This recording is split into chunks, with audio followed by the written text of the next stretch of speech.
I really appreciate that I think it shows that there's good in humanity. Yesterday, we introduced you to Marina Morris. She's 7 months pregnant and lost her home in the Eaton fire.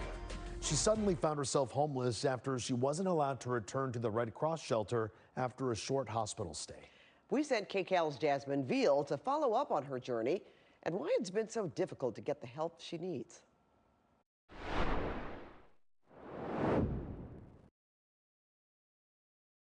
It was like really neat yesterday, but I slept last night. Marina Morris slept in a bed for the first time Tuesday night since the Eaton fire burned down her apartment more than a month ago. It was like, wow, I'm so glad. I went out to the car and said, I can't even believe, look at the difference, like being scrunched in a car. The thing is, here I feel safe. Morris, who is 7 months pregnant, had been sleeping in her car after being turned away from the Red Cross shelter this past weekend.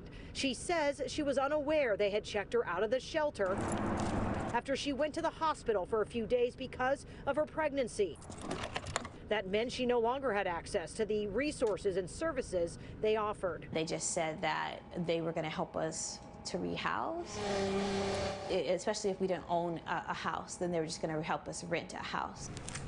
But My Tribe Rise, a grassroots organization in Altadena operating a disaster resource center, Maternity type of clothes out of the Morningstar Baptist Church, helped Morris get this hotel room in Duarte for a few days until more permanent housing can be found. This situation where you have a Marina, a pregnant black woman right in front of you saying, I need housing, you don't turn her away. We have reached out to the Red Cross multiple times and they have not yet responded to this particular case on why Marina, a pregnant woman, was not allowed to return to the shelter after she had been checked out. They told me in a statement a few days ago that there are rules. But as you can see behind me, Marina here in this church basement is getting a meal. She is getting the help she needs as organizations and groups have stepped up to show that it takes a whole community to rebuild.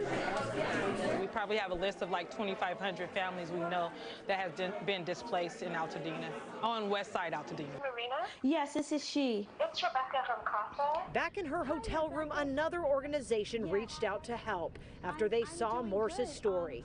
Welcome to CASA. Casa de los Angelitos in the South Bay is offering her a room at its home for mothers-to-be and their babies. I think that especially with pregnant women, it is a very specialized sort of service that they need. It's not just a bed. Thank you. Giving this mom-to-be hope. I think it shows that there's good in humanity. Oh, that's nice. In Duarte, Jasmine Veal, KCAL News.